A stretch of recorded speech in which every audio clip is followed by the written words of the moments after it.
John, Walt Nauta will be arraigned today if he can come up with a lawyer. This is the third attempt at an arraignment. Still hasn't been able to find a lawyer. We will see, but clearly he is central to this case. Yeah, and that's where I wanted to go with you, Danny, is this idea. As of last night, he still had not retained, it appears, a lawyer who could represent him in a Florida courtroom.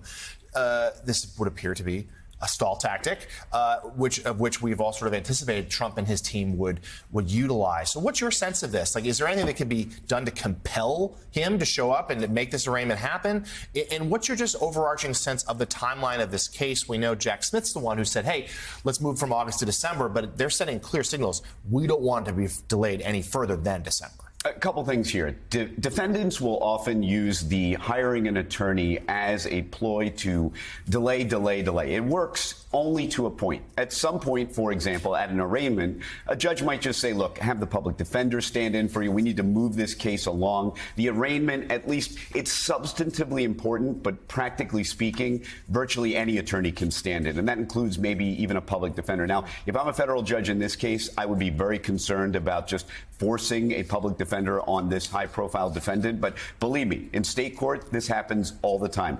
Judges will not countenance these maneuvers if a defendant is trying to delay. But on a larger point, I've been saying this since the beginning. Watch Walt Nauta in this case. Yes, it may be true that he has expressed no interest in cooperating with federal investigators or federal prosecutors, but as anyone who has prosecuted these kinds of sprawling white-collar type cases will tell you, that decision may change over time. As this case winds on and as the fatigue sets in and Walt Nauta gets a better idea of what he's facing, he may change his mind about cooperation and look no further than this already disparate treatment. If it's true that Trump is footing, say, the legal bills or supporting him in other ways, already by the arraignment, Walt Nauta is in a different position. Trump's already been arraigned. Walt Nauta has yet to be arraigned because he doesn't yet have an attorney. Now, is Walt Nauta and is Donald Trump, are they fine with that? Is that part of the plan?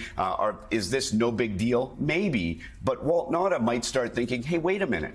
The big guy, he had a lawyer at the arraignment. He's all covered.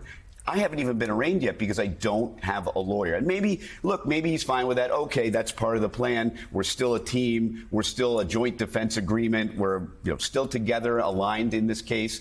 But what happens down the line when Walt Nauta starts seeing other disparate treatment, other broken promises where Trump said, we're going to be together the entire way on this, and now maybe a year from now, when I still think this case will be going, there's absolutely no way this case is going to trial in this calendar year. But as the months wind on, will Walt Nauta start thinking, hey, this isn't the together team that I thought we were in from the beginning. Maybe I ought to start thinking about cooperation.